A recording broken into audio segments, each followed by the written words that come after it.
In this episode, we're talking about a fintech player that is not scared to go against the hype. Because we're building infrastructure, the change cycles are much longer. Long-term and infrastructure can sound boring. It's going to take 2 decades, 3 decades for that deployment to fully happen. We have to be much more long-term thinkers. It takes courage and strength to do so, and Stripe has got that.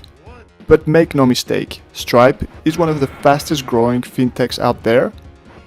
For some of its supporters, it could be as big as Google. Yet, just like in this video, it feels like the founders are not trying to impress anyone. They don't go to the gym, wear the same trademark hoodie, or tweet that much. What we will see in this video is that Stripe is underhyped and undervalued, but is not bothered.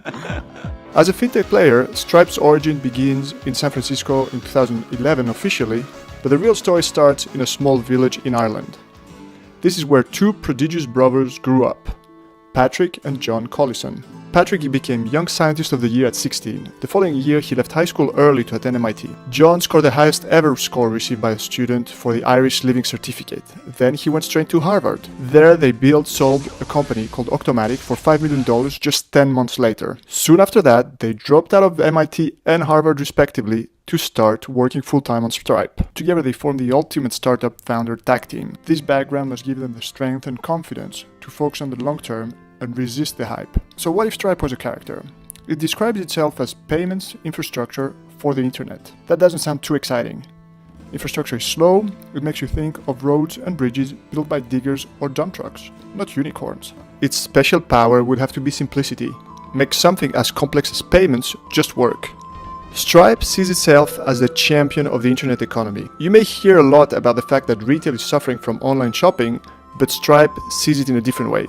According to them, only about 3% of global commerce happens online today, and its mission is to increase the GDP of the internet. If you look at their marketing and content, the culture is all anti-hype, like the founders. It is made for engineers, by engineers.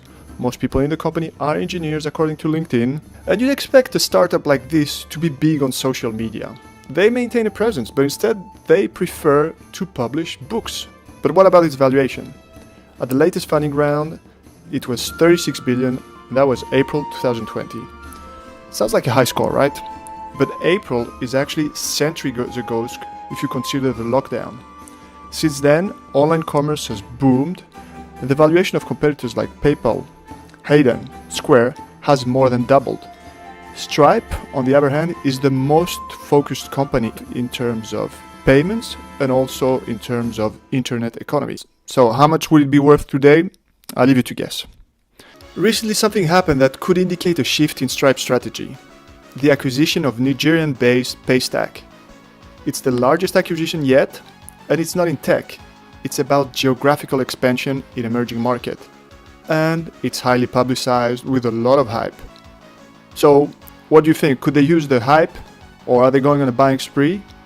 Well, it doesn't look like this is going to happen.